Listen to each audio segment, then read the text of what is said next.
Ok, vamos aqui para a nossa próxima questão, que é bastante parecida com as que a gente já fez, como vocês já perceberam aí, todo mundo, né?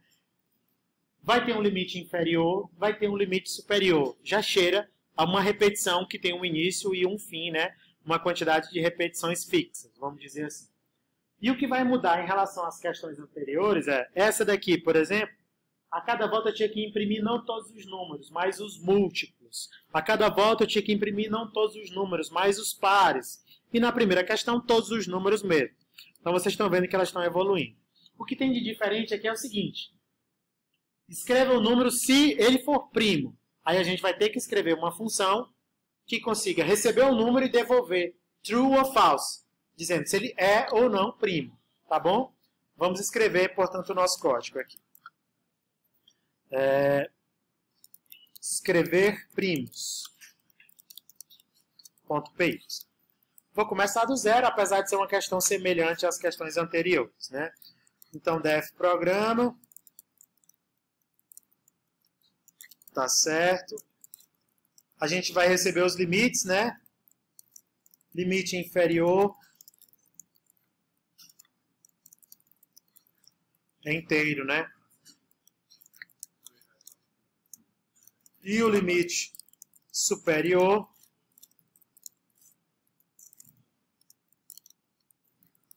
beleza. Limite inferior, limite superior. Aí a gente já pode dominar o while aqui, né? Que é que ele vai, como é que ele vai evoluir, como é que ele vai parar. A gente já sabe, olha, cara, enquanto o limite inferior for menor ou igual a limite superior, o limite inferior vai avançando. Limite inferior vai avançando. E a gente vai fazer o nosso trabalho aqui no meio do caminho. Tudo bem? Então a convergência dos dados é essa, porque o limite inferior vai crescendo, crescendo, crescendo. Beleza. Ele diz que é para a gente escrever esses números no meio do caminho, né? Então no meio do caminho são os diversos valores que o limite inferior vai assumindo, né? Vamos só executar do jeito que está aqui para ver se ele já faz.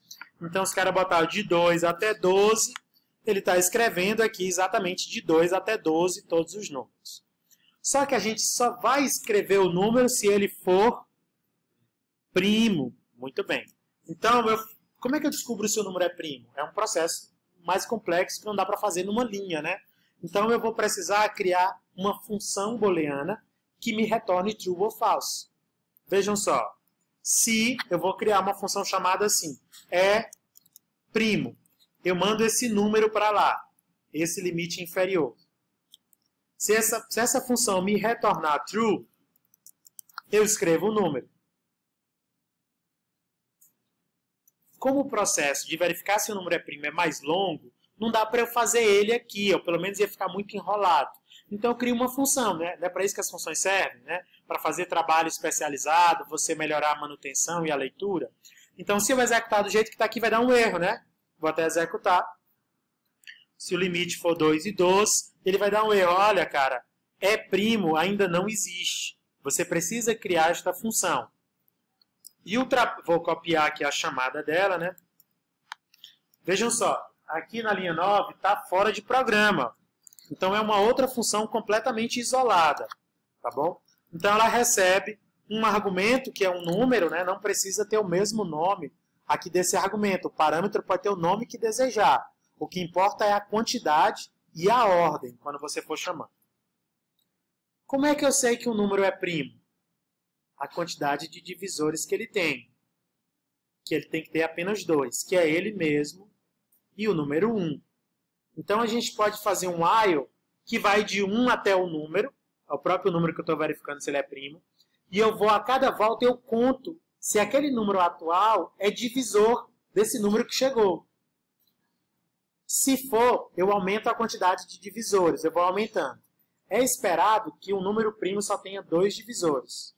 Se tiver 3 divisores, já não é mais primo. Tá bom? Então vamos lá, vejam só. Eu tenho aqui o início, né? O início vai ser 1, né? Porque eu vou fazer um outro while que ele vai começar em início e vai até número. Olha, é igualzinho que a gente vem fazendo. E a cada volta, o início aumenta em uma unidade. Por que eu estou fazendo isso? Porque eu quero verificar todos os números de 1 até número, quais deles são divisores, né, de número. E eu vou precisar contar divisores. Então, começa com 0. Toda vez que eu encontrar um divisor, eu aumento a quantidade de divisores. Perfeito. Então, vamos lá. Como é que eu sei se o número atual é divisor, né? Se o início, né, o valor atual de início é divisor de número? É se eu pegar número e pegar o resto da divisão dele por início, esse início vai ter vários números, né? Vários valores. Se sobrar 0, significa que número, início é divisor de número. Se eu pegar número e dividir por início, se eu pegar 6 e dividir por 3, 3 é divisor de 6. Não é isso? Então, como esse início vai começar em 1, vai crescendo, crescendo, crescendo, eu vou verificando para todos eles se eles são divisores de número. Se isso for verdade, eu aumento a quantidade de divisores do número. Conta divisores mais 1. Então, esse contar divisores, né, o contadores de divisores, ele vai crescer toda vez que eu achar um número que vai começar em 1 e vai até n, que der a divisão. Beleza. Esse while vai rodar e vai acabar, porque o início está crescendo, crescendo, crescendo, uma hora ele vai alcançar número e vai parar.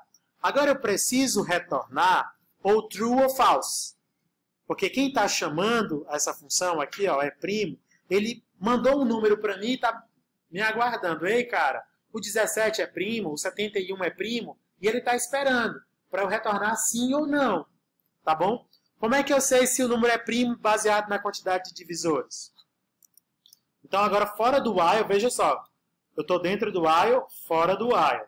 Fora do while, eu pergunto, depois que o while já terminou de executar.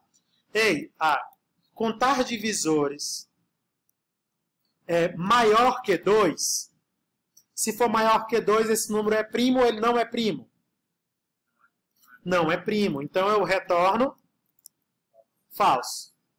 Caso contrário, retorno true. Porque ou é um ou é outro, né? Se a quantidade de divisores for maior que 2, não é primo. Tem 3 divisores, 4 divisores, 10 divisores. Então, vamos lá recapitular o que é primo faz. É primo recebe um número e o papel dela é retornar true ou false. Se retornou true, é primo. Se retornou false, não é primo. E o nosso algoritmo é um algoritmo muito baseado com o que a gente já sabe. Começa em 1, aí vai avançando esse 1 de 1 em 1 e vai verificando esses números se dá para dividir pelo número que chegou. Se o número que chegou, dividindo por ele, o resultado é exato. Se for exato, eu aumento a quantidade de divisores. Vamos testar, gente? Aparentemente está tudo certo. Se estiver errado, a gente corrige, né? Qualquer tipo de erro, a gente procura. Beleza. Limite inferior, 2. Limite superior, eu vou botar 12. Esse 2 aqui a gente não tratou o caso dele. O 2 é primo, né? Mas vamos lá. São esses os primos entre 2 e 12? 2, 3, 5, 7 e 11? Entre 2 e 12? Sim, né? Aparentemente deu certo. Vamos botar outro exemplo. Entre 20 e 50. Quais são os números primos? Entre 20 e 50. O 23 é primo, o 29 é, né? 41, 47. Aparentemente está certo. A gente precisaria da tabela dos primos aqui. Mas a nossa lógica está correta. Vamos revisar. Eu recebo limite inferior e limite superior, que é uma faixa que eu quero verificar quais são os primos que estão entre inferior e superior. Eu pego e crio um while que tem esse critério de parada, ou seja, enquanto o limite inferior não chegar, não ultrapassar o limite superior. A cada volta eu pergunto se esse valor atual é primo. Só que eu não faço isso aqui na própria linha 6, porque é um algoritmo grande, ó. Já pensou eu botar tudo isso ali na linha 6? Ia ficar muito confuso. Então eu uso o poder das funções, que a gente já aprendeu. Então eu crio uma função é primo e verifico se o resultado dela retorna true. Se retornar true, eu escrevo o número. Caso contrário, eu não escrevo, porque é para escrever só os primos e a cada volta eu aumento esse limite. Só para refatorar aqui o código, o Ritomar já falou para a gente, naquele dia do Dojo, que eu não preciso verificar se determinada coisa é true. Isso, por si só, já significa isso. Quando eu chamo uma função que é booleana, eu posso só perguntar se é primo. Então, se esse valor retornar true, tá bom? Vamos executar de novo aqui. Vou botar de novo o limite 2 e 12. Continua funcionando tudo normal. Geralmente, a gente não tem esse tipo de comparação. Comparação com true ou com false. Quando a gente quer comparar se determinado valor é true, a gente bota só o determinado valor. Quando a gente quer verificar se determinado valor é falso, a gente não bota isso. A gente tira e bota se não é prima. Tá bom? É assim que a gente faz. Perfeito? Então, por hoje, tá bom demais. Resolvemos essa questão.